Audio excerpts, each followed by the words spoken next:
Hi guys! Behind every velvet curtain, there is a shadow. And behind every pristine facade, a story bleeds. Welcome to Velvet Violence. I'm Dilyana. And I'm Marta. Every week, we pull back the silk layers of society to expose the darkest, smoothest, and most calculated crimes. From high society horrors to mysteries wrapped in luxury, we look at the monsters who wear velvet.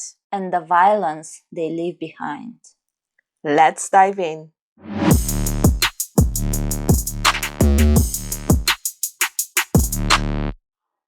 Let's make one thing clear before we step into the darkness. We're not detectives or lawyers. We don't solve crimes. We just emotionally process them with a microphone. This podcast is a retelling of real events using publicly available sources and wrapping them in our own narrative style. It's a commentary, not a courtroom. So please, don't come after us. We've seen enough true crime to know that never ends well.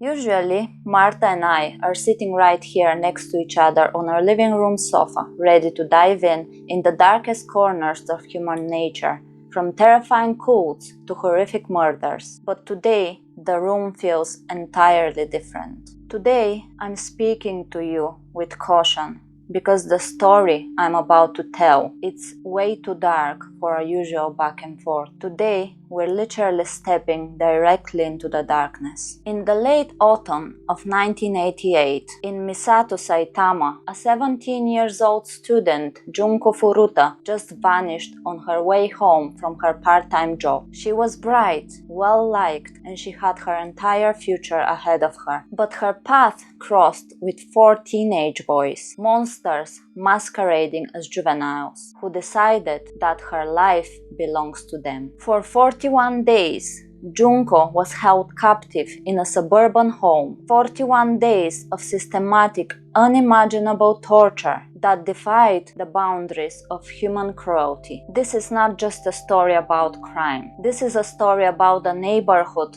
that heard the screams and chose silence. It's about the police force that missed all of the signs and a legal system that ultimately valued the rehabilitation of minors over the agonizing death of an innocent girl. We must warn you, this is considered one of the most harrowing, brutal cases in a modern history. The details are very graphic and they will stay with you long after this case finishes. If you need to turn it off, please do. But if you stay, Marta and I will bear witnesses to the 41 days in that room. Because Junko Furuta deserved to be saved back then, and she deserves to be remembered now.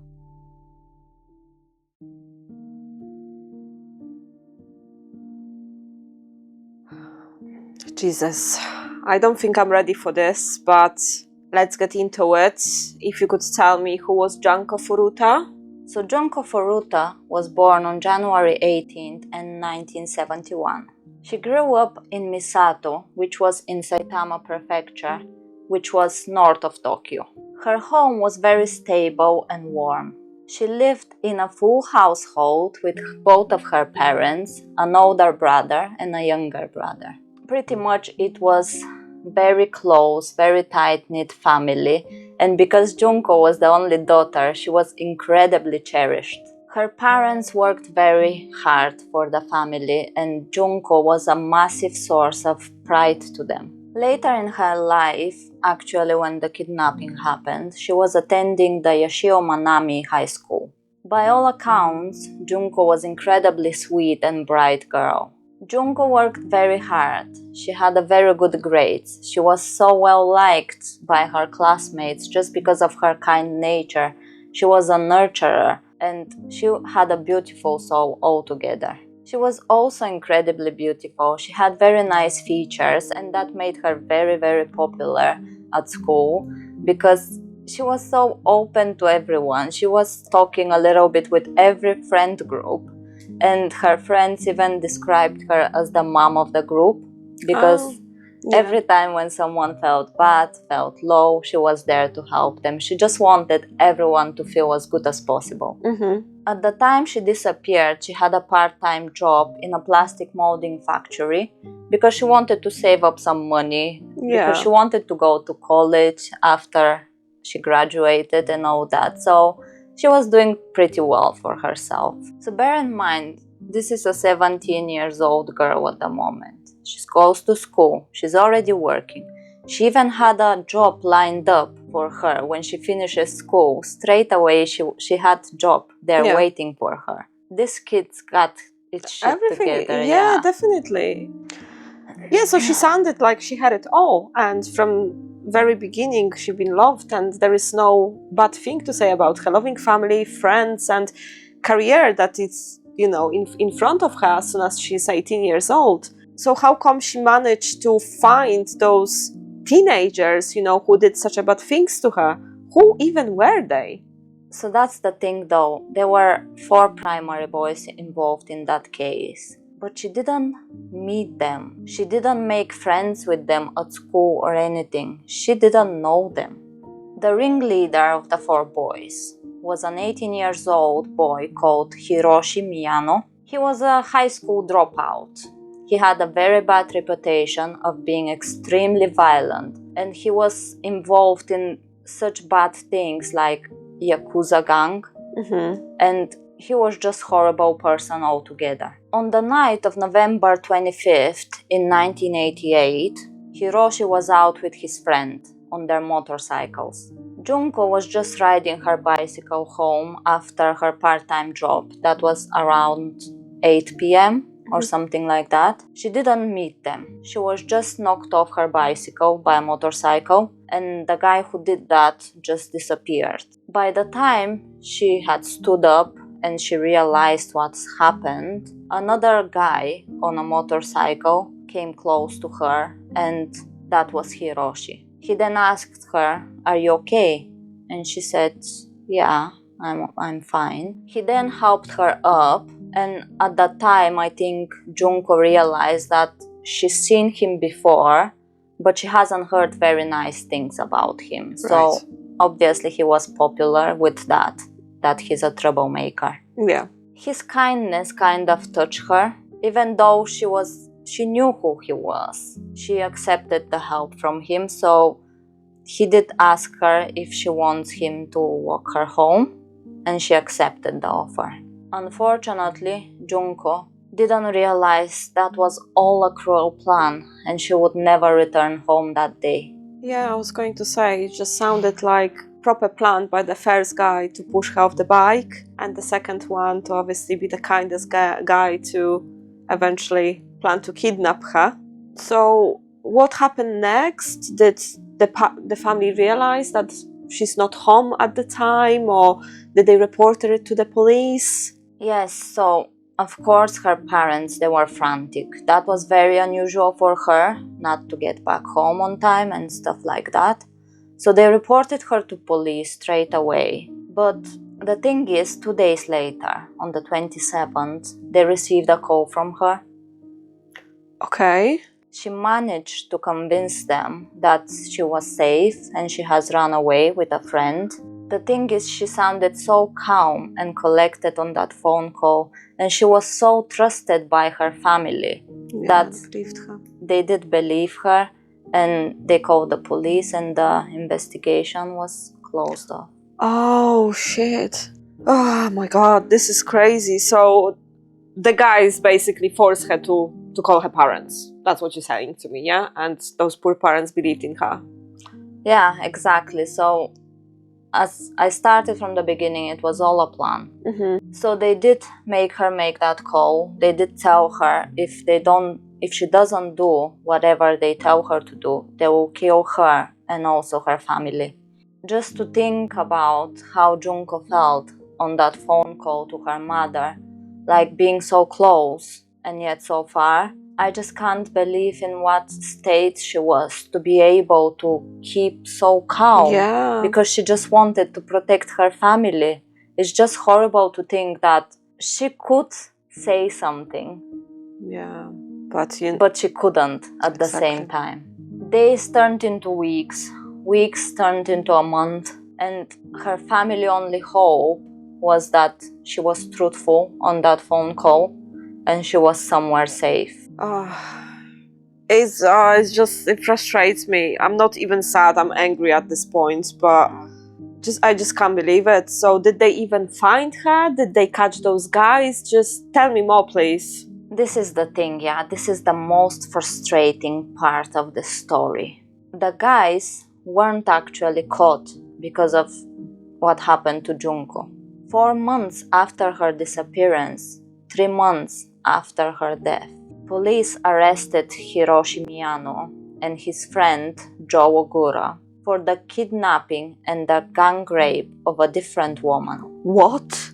I know. Oh my god. They're only 18, are they, at that time? Hiroshi was 18, yeah, and that Joe Ogura guy, he was only 17 years old. My god. And that happened in December in 1988 when they did that to that other woman. So that's why they were arrested, not because of Junko. At this point, nobody knows where Junko is. While detectives were investigating them and questioning them, they've noticed that Hiroshi was very nervous. You could tell something's bothering him, especially when one of the police officers asked him, "You know that it's wrong to murder someone, right?" And he straight away, you could see like that he was overthinking shit. So he probably thought that his friend slipped up.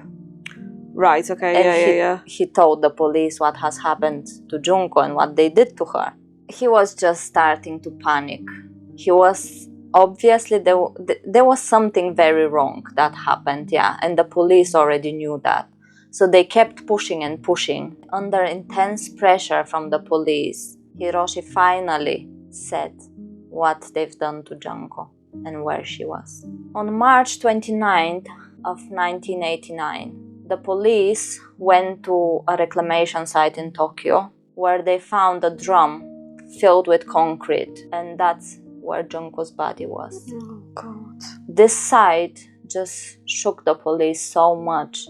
They were just terrified of what they've seen. Yeah. They arrested all of the 4 boys, but when the investigation started and when they found out what has happened throughout that time that Junko was missing and she was kidnapped, the only way to describe this is as pure evil. So you remember when I told you about the bike accident, yeah? And when Hiroshi was there to help her. Yeah. He was walking her home originally, and they were talking. She was starting to trust him, and she thought maybe all the bad things she's heard about him, maybe there was exaggeration or something. So he played it very good. So they were walking and talking, and she didn't realize that he was leading her the wrong direction. Oh, okay. So at the point that he took her to some abandoned warehouse or somewhere, and once they were inside, he just shut the door behind them. His whole demeanor then changed. He became cold and calculated, and she could tell that something was very, very wrong. He then told her that he was part of Yakuza, and if she did anything to escape, or she doesn't do whatever he tells her to do, he will kill her and he will also kill her family. The truth is, yes, he was part of Yakuza, but I don't know how to explain it to you. I don't really know how the things work there, but he was pretty much at the bottom of the Yakuza ladder. He did have his own little gang of dickheads though, that they did whatever the fuck he asked them to do. Joe Ogura, you remember the guy that I told you that he was only 17 years old? So allegedly he's the guy who introduced Hiroshi to the Yakuza, but Hiroshi had much more commanding presence about him, so he took over that group quite quickly. This was one of the guys, Joe Ogura. Then you have 2 other guys. You have Shinji Minato, who was only 16 years old. To me, it's just shocking, guys, how young those I was boys going are. to say, it's just And they're already crazy. doing such a fucked up stuff. Yeah. It's just mind-blowing to me. And the fourth guy was 17 years old. His name was Yasushi Watanabe. Like you said, I just can't believe how young they were. They were kids themselves, and they already had in their heads to plan a murder and kidnap someone. And it wasn't the only person that they did it to. Funny that you say that they're kids. I thought the same, but on the other hand, I don't wanna use this as excuse for them, because the things that they did, they should be treated as adults. I don't care how young you are. If you do such fucked up shit, you need to be treated as an adult. In the beginning, when the gang formed, they were just doing some shit like stealing purses, wallets, and stuff like that. But once Hiroshi took over the gang, that's when shit hits the fan. I don't know, I feel like he was so evil. So he just spread that through the group and they all became fucked up. I'm not saying they weren't before, but I feel like it got so much worse when he took over. So from petty theft, like stealing shit, they quickly started abducting people and assaulting people for nothing, literally. And it's just, I can't believe how bad things was. And there was no consequences for them. That is the most fucked up thing.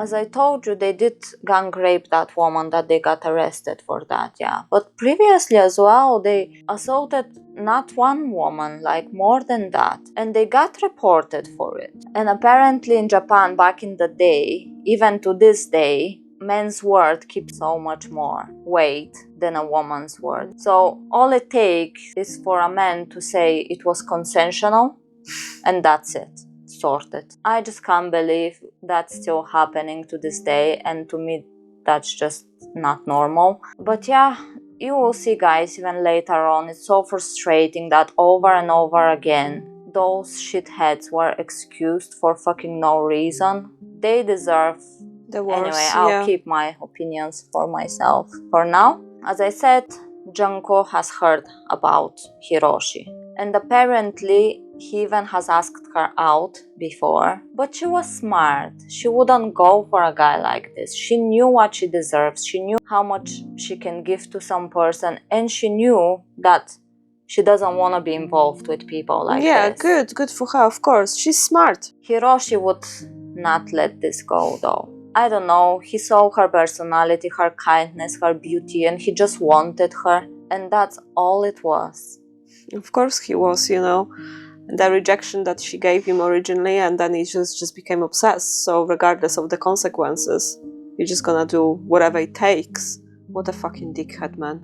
And as you can imagine, the guy who knocked off Junko from her bike, it was one of them. Yeah. It was that Shinji guy, because he knew the plan. They formed that plan literally when they saw her riding her bike.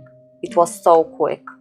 I just have no words for them. I know you said, okay, they're supposed to be treated like adults, and you're absolutely right. Yet I don't know the full story at this stage. But, it's proven that men are growing up even later than women. And being in this age, like they are 16, 17, 18 years old, they are kids, and having a fucking imagination like that and a plan formed within a few seconds of kidnapping someone, and also did all those previous crimes, I literally have no words for it. Yeah, I know. And obviously now Hiroshi has Junko imprisoned in that warehouse. He quickly told her that he's a yakuza and he's gonna get her family killed and all that, so she needs to do whatever he tells her to do. She was terrified, okay? She didn't know what to do. She couldn't even think of something to do at this point. Yeah. He was much stronger than her, and he was scary as fuck. He then took her to a hotel room, and I can imagine all of you know what's gonna happen. He then put her on the bed. He started sexually assaulting her with a smile on his face, because he finally had what he wanted. And I just can't imagine. Junko went through it, she just was afraid for herself, for her family. So she just tried to do whatever the fuck he told her to do. She was sobbing on the bed. And once he finished, that just fucking pisses me off so much. He called his friend Joe Ogura, remember him? Yeah. He called him and he told him what he had just done. Joe Ogura said, "Don't let her go, I want some too." What? I know, it's there, I don't know, I have no words for these guys, I just hate them so much. And the thing is, that's just the beginning, unfortunately. Oh, no. It's going to get so much worse, guys. I'll try really my best not to fucking have a meltdown. I think we're gonna have quite a lot of breaks today to cover this case, because I'm getting already frustrated, and it's, if you just said it's not the worst yet, then I think the Suzanne Capper case was bad, but you did tell me this one is even worse. Yeah, I didn't think that's even possible, but yeah, carry on. Sorry, tell me more. well, the next day, November 26th, Hiroshi took Junko to a local park where the rest of the gang were waiting. So Joe Ogura, Shinji Minato, Yosashi Wantabi, they were all there, and they just surrounded Junko. They then told her again all of that bullshit, that they're in Yakuza, what they're gonna do to her family. Do you know what I mean? They were just like, keep saying this shit to her just to make her scared, and Yes, so she can't say anything. Even though when they went out of the hotel, maybe she thought like she can make her run for it. But how can you? There is 4 fucking boys now that has surrounded you. What the fuck you're supposed to do? And they started thinking, what do they do with her? And the brilliant idea, you know, Shinji Minato, they decided to take her to his parents' house. To his parents? Exactly. What the fuck? They went there, they went straight upstairs, and they went into his room. Once they were in that room, they all had their way with her, one after one, and after all of them at the same time. It was just horrific, and as I said, Junko was trying just to get through it. Yeah. She just didn't wanna risk her own life, her family's life, and it just frustrates me that much that this is happening in a house, and it's someone's parents' house. Yeah. It's just so fucked up, and they're so unhinged. They think they can do whatever the fuck they want. Like you said, yeah, it was in someone's house, the house that this guy was raised in, and then sexually assaulted a woman. I just can't imagine how hopeless she felt, how scared she felt. Obviously, she probably thought that, okay, I will let them, so they will let me go. You know, she went through a lot so far. It's just, again, it's just no words. It's such a horrific story that I'm speechless. I know, and the fact is that Junko went through over 40 days of horrific torture, and she's endured the most unhuman things that I couldn't even imagine someone would think to do to you. I don't know, it was just hell for her. If there was hell, that would be it. The following days, the group invited even more people to abuse her. So 2 more boys came into that room. Their names were Tetsuo Nakamura and Koichi Ihara. They just passed her around one to another. They raped her multiple times. They did whatever they pleased with her, and then they just left. They literally treated that girl like she was nobody and nothing in this world. I just fucking hate them so much. I have no words for people like that. The original group of 4 boys, they kept doing that for the days that followed. So it was just repeatedly like constant torture, rapes, and at some point they even burned her pubic hair and set her genitals on fire. They burned them. And I'm like, what the hell? I don't understand how is it possible to be so fucked up. Yeah, I know. They were also laughing the whole time. They found it amusing. Her screams were just enjoyment to them. They loved it. And that's the other thing. I'm like, what?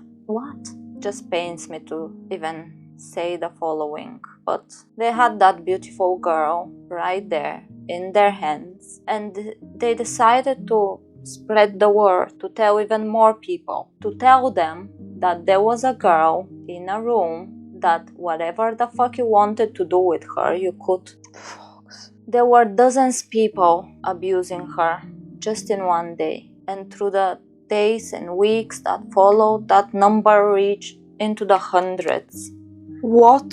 There were so many fucking people going into that room and just sexually assaulting her, punching her, hitting her, whatever you can think of. Majority of them, and I'm not saying that like it's something good, majority of them were just going there to sexually assault her. The main 4 boys, though, they didn't just do that. They were literally torturing her. And the thing is, I just need to be calm. It wasn't just men going into that room. There was women also going into that room. What? To make her feel like she's just a spit on the floor. That's how they were making her feel. They was laughing at her, making her dance for them. The boys were making her dance for them while they're jerking off. And I'm like, I just can't believe that. Okay, I get that. The 4 people, the 4 boys, they're fucked up. We're talking about hundreds of people now that knows what's happening into that house, in that room. So guys, you can now, at this point, you can realize how cruel the world is and how many fucked up people there is. It's not 1, 2, 3, 4. It's a lot. Yeah. At this point, Junko was just an experiment to those 4 boys. They just wanted to see how much she can take, how much she can endure until they can break her. Metal rods, golf clubs, glass bottles, all of these items were inserted in her. Oh my god. They were just doing unimaginable things to her. What the fuck? I can't even believe I'm saying this shit. I can't imagine that the human body can endure this and still function. Yeah. It's just crazy to me. I just don't know. I'm speechless. She's obviously very brave, and kudos to her. I just don't know what to say, but that's still happening in that guy house, isn't it? Yes, it is. Where the fuck are his parents? The parents were out of the house a lot. Allegedly, they didn't know in the beginning. And I'm saying allegedly, apparently that's true, but I just can't fucking believe this shit. Yeah. And in the beginning, apparently they didn't know. But later on, they've seen Junko. In the beginning, they still gave her food once a day or something. So they've seen her. And Shinji, their son, he introduced her like his girlfriend. Okay, let's say they believe that. But at this point, it's been week, 2 weeks, 3 weeks, whatever. Yeah, and she's just living there. And also the amount of people coming to the house. The amount of people. She doesn't leave that house. And she's obviously, you can tell at this point, she's being tortured. She's so malnourished. She's pretty much skin and bones. They knew what was happening. And apparently, they were scared. They were scared of their own son. They were scared what Yakuza would do to them if they would say anything. And I'm like, I'm sorry guys, but no. How can you live with yourself when you knew that you let that happen to that girl? You let it happen. You were there. You witnessed it.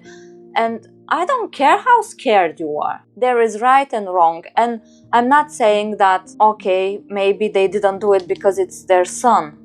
Still, but that's not an excuse. Exactly. How you can live with that, knowing that your son is sexually assaulting a girl upstairs, being there for fucking weeks, with guys coming in and going all the time. Not only guys, but girls also.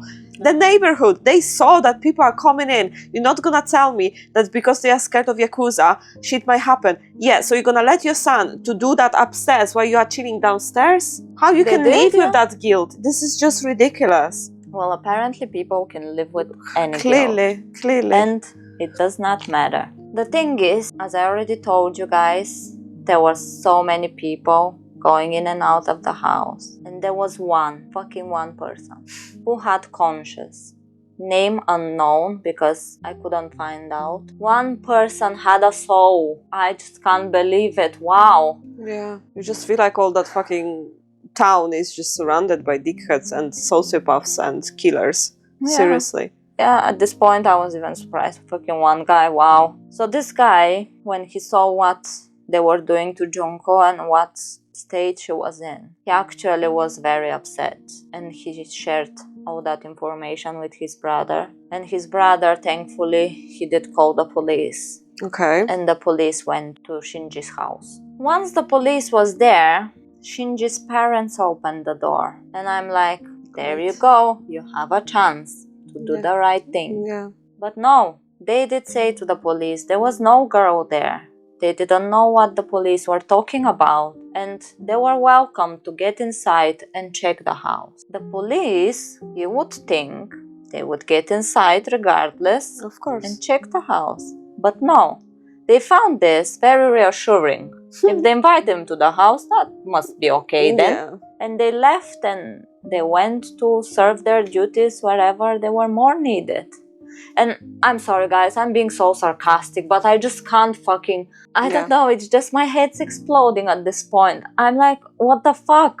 I know, especially that this is happening in Japan, you know. I know they are very trustworthy people, but come on, if you're having a complaint like that, just go and check. Not just trust the people, because clearly, if there is a girl upstairs that's being assaulted and the parents are living in the same house, put 2 and 2 together. Obviously, they need to know that there is something going on. Simply no, we don't have anyone, but come on in.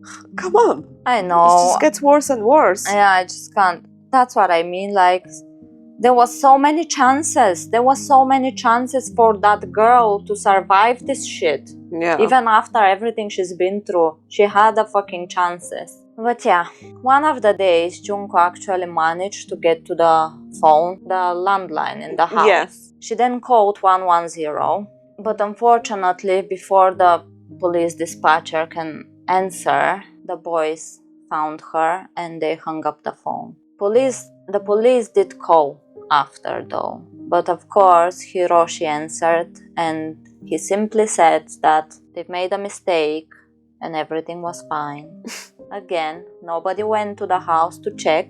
It's just laughable at this point, you know. I just can't believe what you're telling me. I know. And all of this made the situation for Junko even worse. The torture became just horrific. I'm not saying it wasn't horrific before, but if possible, it became worse. They felt like they need to punish her for her attempt to seek help. They felt like she was their property and they could do whatever they wanted with her. They took her back into that room and every single one of them made their turn to punch her, beat her, and they just were throwing punches at her face, at her body. Like, I just can't imagine. She was still going. They tied her up by her wrist on the ceiling and they just kept beating her up over and over again with metal rods, whatever the fuck they could find. They made her eat cockroaches. They were getting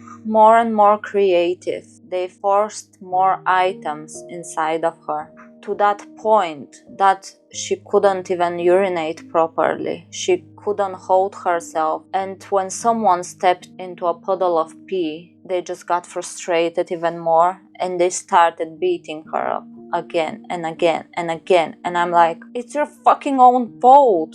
Yes, That, you know, we can just say that. They don't give a fuck. They clearly don't give a fuck what they did to her. So I feel like that was just an excuse to even beat her up more. I know. Hiroshi at some point, he even poured a lighter liquid over her and set her on fire. Oh my god, and that all happening fucking in the house. I know. It's not a warehouse or anything, it's just a household. They were letting her just sit on the balcony naked in the freezing cold. What can this girl take? What? I'm just like, I would be fucking dead. I just can't believe that she's still holding up. I would probably try to kill myself, you know, just I wouldn't be able to take it any longer, I feel. So seriously, this girl is so brave. I know. At this point, she was confined in that room for so long and endured so much torture that her body just started to shut down. Like, previously, they were at least feeding her once a day with some small foods and stuff like that. At this point, she was just like getting a glass of milk to keep her alive. The room started filling up with an unpleasant odor because she was pretty much rotting away while she was alive. At this point, the only thing that Junko was asking them, it was to end her misery, just to let her die. Yeah. But they wouldn't do that, would they? They wouldn't let their toy just disappear. One day, the boys were playing a game. They all had fun while Junko was lying there just lifeless. And the thing is, Hiroshi lost the game. They were gambling, okay? They were playing for money, so he didn't like to lose.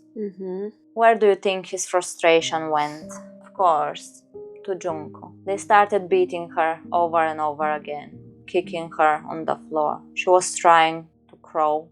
She couldn't. At this point, she was holding by a thread. And that just was the cherry on the top. I don't know how to explain it, guys. They put her through so much. They were literally burning candles on her eyelids to blind her. They were pouring over hot wax on her from those candles as well. But at some point, her wheeling, it was just a good amusement to them. They were laughing and they kept beating her up until she stopped moving. Even then, they kept doing it. They kept beating her up and told her to stop faking, to stop pretending. Fuck me, man. They couldn't believe that they finally broke her. Junko Furuta sadly lost her life on January 4th in 1989, 40 days after she was kidnapped. I just can't believe what you're telling me. First of all, this poor woman survived 40... Well, woman. A girl. She was just a girl, 17 years old. And 40 days, man. 40 days of pure torture. When there were those parents downstairs, when people just took a piece out of her, seriously, you have no... How these guys can live with themselves after that? I just can't believe it. I just can't believe what you're telling me. But obviously when they realize she's no longer alive, then what happened next? I guess they need to get rid of her now, right? Of course, yeah. So finally it clicked to them that they've murdered her. And they decided to sleep on it, think about it, what they're gonna do with the body, because they didn't want this to ruin their lives. Of course. So the next day, they put her body in the car and they just drove.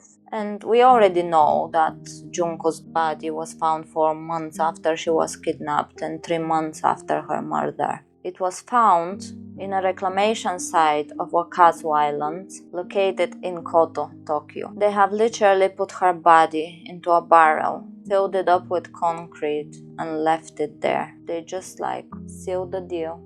I'm sure they probably thought that they will get away with it, considering that nothing happened within those months, and they had this great plan, do you know what I mean? So obviously when the police finally captured them, surely they got a life sentence or death sentence. So the trial concluded in 1990 and the verdicts were just shocking to the public. They sparked absolute outrage in Japan, which I totally agree with and understand. All of the 4 primary suspects, they were convicted of injury-causing death, forcible rape, kidnapping, and other charges as well, but that was the main ones. However, because all of them were minors, according to the Japanese legal systems, if you're between 16 and 18 years old, you're automatically exempt of the death penalty.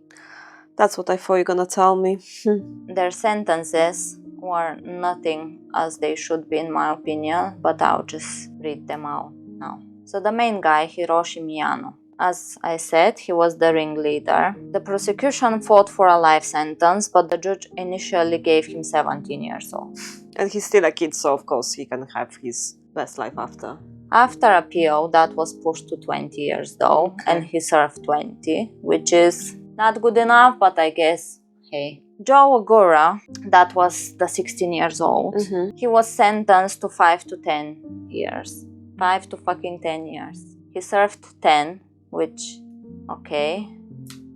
Shinji Minato, the boy that she was kept into his parents' house, he was sentenced to 5 to 9 years. he served 9 years. And Yasashi Watanabe, he was sentenced to 5 to 7 years. He served 7. Do you remember the 2 guys that I told you about? Yes. In the beginning, they were the first 2 that went to assault her as well. I don't have information about them, but all I know is whatever they were sentenced to, they served their time, they never offended or did anything to anybody. So that's all I know about them.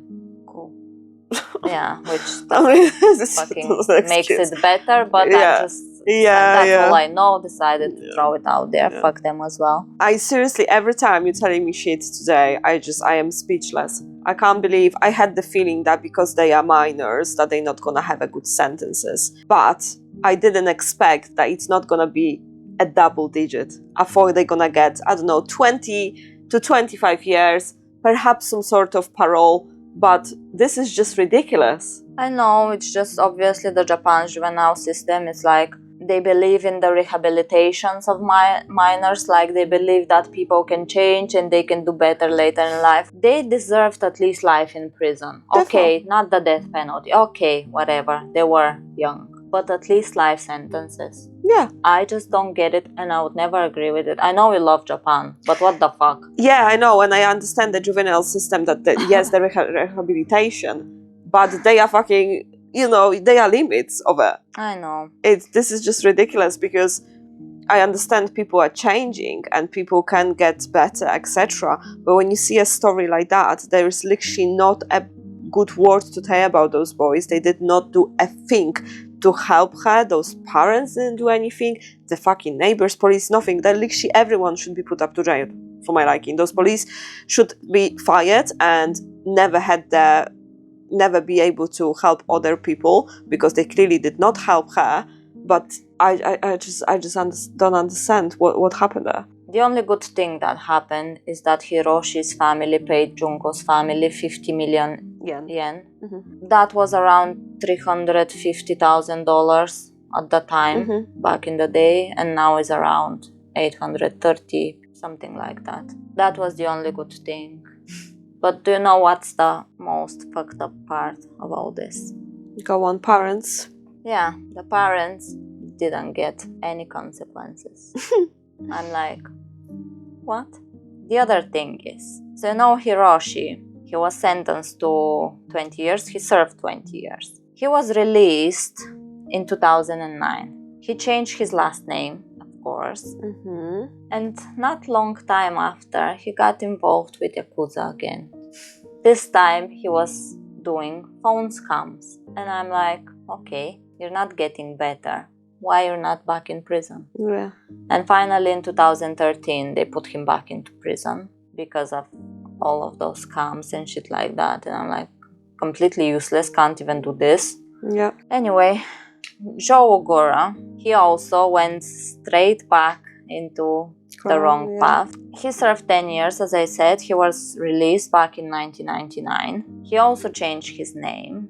He got married. Why is he even allowed around women? But okay, this marriage didn't last long time, so he got divorced. He moved with his mama's boy. In 2004, he was already back with Yakuza, and he was arrested for attacking a young man. And I'm like, okay, surely now he's gonna get a longer sentence. But no, he was sentenced to 4 years in prison. And when he got out, most of his family, they didn't want anything to do with him. Understandable.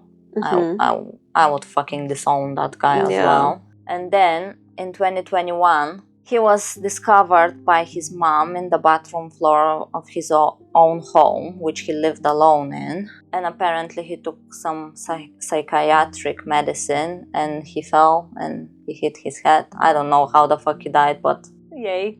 Yeah. I'm sorry, but I'm just like, oh, such a shame. So young as well. Only 51.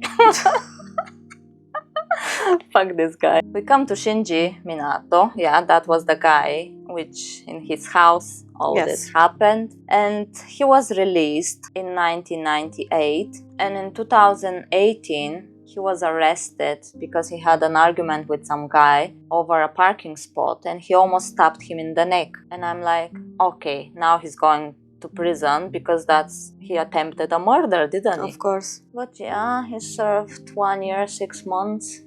Wow. And yeah, he's free now, and good job Yeah. to the legal system. Yasushi Watanabe, he was the one who served the least time. He was released in 1996. He was a bit different than all the rest of shitheads. He moved in with his mom. He didn't have any other arrest or anything. Yeah. He moved on with his life, but unfortunately he died at the age of 49 because he had some neurological disease or whatever, and his family didn't have enough money to treat it. And I'm like, oh. Oh wow. I'm sorry, guys. No, there is nothing to apologize. They deserve what they got. I have no remorse for those guys, seriously. But to be honest, at least he didn't commit any other crimes after, but it doesn't matter. Still, he did enough to Junko, I think, to deserve this. I just wish that happened to all the rest of the guys as well. But they still lived so many years after, It didn't, unfortunately. But yeah, that's what happens. Some of them are still out there. I missed to tell you guys, by the way, that originally all of their names were supposed to be private because they were underage, yeah. But the press said, no. Good. We're gonna slam their faces and their names out there because it's just those monsters. They don't deserve privacy. Good. Which I'm glad about. At least the media in Japan is good. Yeah. Stop slugging off my favorite country, man. I'm sorry, just this case pissed me off so much. It's probably I believe it's a great country, unless you get kidnapped. Well, yeah. I'm sure things changed. Yeah. I'm obviously not happy with the end of this. When Junko's body was found, it was just after the autopsy what was discovered. It was just so horrifying. I just can't believe that the sentences were like that. When she was discovered, she was weighing only 35 kilos. It was clear she's been starved. From all that abuse and torture, even her brain had shrinked. That's how bad it was. And those fuckers, they just got fuck all. And I'm sorry to say that, but that's not justice. I wanna forget about them now. Fuck these guys. I hope they all burn in hell. There should be special place in hell for people like this. Yeah. And I wanna remember Junko. Junko's funeral took place on 2nd of April in 1989. Her family was there. Her classmates were all there, and even the people from the company that she was supposed to start working for, even they were there. Oh. They got there, they gave her uniform that she was supposed to wear there to her family to lay her to rest with that inside as well. That just shows you what kind of person she was. Yeah. Loving and caring, and so many people just adored her. She was just beautiful inside and out. And she deserved a happy life. She deserved to chase her dreams. She was pure soul with a bright future, and that's how we want her to be remembered. Because that's who she was.